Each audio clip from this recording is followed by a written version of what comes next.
Ipinagmalaki ng DTI na nagbunga mga foreign trips ni President Ferdinand Marcos Jr.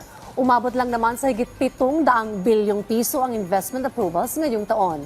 Ang detalye sa ulat ni Kenneth Pasyente. Bilyon-bilyong halaga ng investment pledges ang nakuha ng Pilipinas kasunod ng mga biyahe ni Pangulong Ferdinand R. Marcos Jr. sa ibang bansa nitong mga nakaraang buwan. Pero ang mga pangakong puhunan, natuloy kaya? Ayon sa Department of Trade and Industry, hindi lang natapos sa pledges ang naiuwing investment ng Pangulo mula sa kanyang mga biyahe abroad. Dahil batay sa tala ng DTI Board of Investment, umabot na sa 734 billion pesos ang investment approval. Yan ay mula January hanggang September nitong taon. Mas mataas ng 102% kumpara sa kaparehong panahon noong 2022.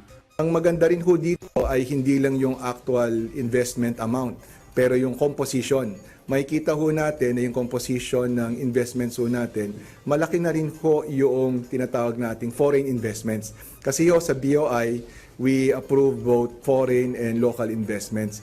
Ayon pa sa ahensya, kapansin-pansin din ang pagtaas ng investment approval ng foreign investments sa Pilipinas, na ayon sa ahensya ay umabot na sa 427 billion pesos. Ayon sa DTI, malaking bagay daw ang pagtatanggal ng foreign equity restriction partikular na sa renewable energy projects na naging direktiba rin ng punong ehekutibo.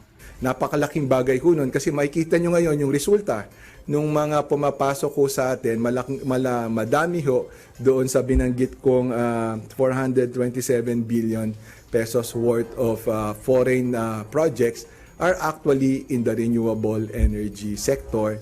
Tapos marami ho doon nanggagaling sa Europe. Kung susumahin daw ang investment pledges na naiuwi ng Pangulo mula sa kanyang foreign trips, 80% sa mga ito ang nagmaterialize. Maganda yung tiwala na binibigay nila sa atin. Yung mga factors na nakikita natin, number one, may mga policy-related factors including yung continuation of the policy reform. You would note na, di ba, sa past administration, meron naman tayong naipasok na ng mga policy reforms including halimbawa yung create, retail trade liberalization, etc. But very important, pagpasok ng administrasyon na to, yung implementation doon tayo nakafocus and further removal of the remaining restrictions. Sa Huwebes, nakatakdang bumiyahe ng Saudi ang Pangulo kung saan kabilang sa kanyang schedule ang pakikipagpulong sa business leaders na posibleng makapag-uwi ng panibagong investment pledges sa Pilipinas. Kenneth Pasyente, para sa Morning Show ng Bayan, Rise and Shine, Pilipinas.